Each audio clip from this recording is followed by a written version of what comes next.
தலாட் ரூத்தின் சரித்திரம் 3ஆம் அதிகாரம் 5ஆம் வசனம். நீர் எனக்கு சொன்னபடியெல்லாம் செய்வேன் என்றாள். இது என்ன காரியம்னா, ரூத் நகோமி இருக்காங்க, மாமியார் மருமகள். நகோமி ரூத்துக்கிட்ட சொல்கிற காரியத்தை பற்றி தான் அவங்க நீங்கள் சொன்னபடியெல்லாம் நான் செய்வேன்னு சொல்கிறாங்க. ஆனால் ஆண்டவர் என்ன பண்ணுறாரு, நமக்கு அநேக காரியத்தை இதை செய்யுன்னு சொல்கிறாரு.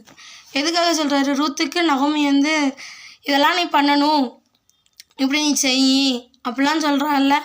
சொல்லும்போது அந்த ரூத் கீழ்ப்படிஞ்சதுனால ஒரு பணக்காரனான போவாஸுக்கு மனைவியாக கொடுக்கப்பட்டாள். அப்படி தானே?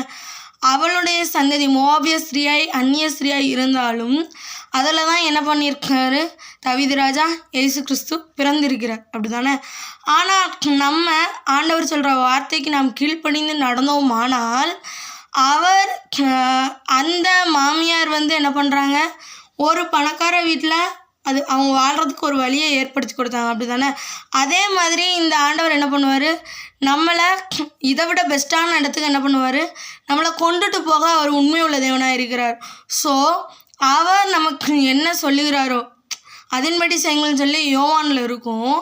ஆனால் ஆண்டவர் இந்த இடத்துல என்ன சொல்கிறாருன்னா, நீர் சொல்லுகிறபடியெல்லாம் நான் செய்வேன் சொல்லி ரூத் சொன்னதாக இருக்கும்.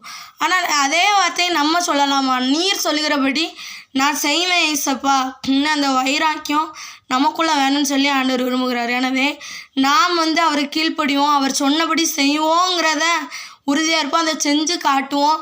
கர்த்தர் உங்களை இன்னும் உயரத்தில் ஆண்டவர் என்ன பண்ணுவார், கொண்டு போக உண்மையுள்ளது என்ன இருக்கிறார். கர்த்தர் உங்களை ஆசீர்வதிப்பாராக. ஆமென். God bless you all. Thank you.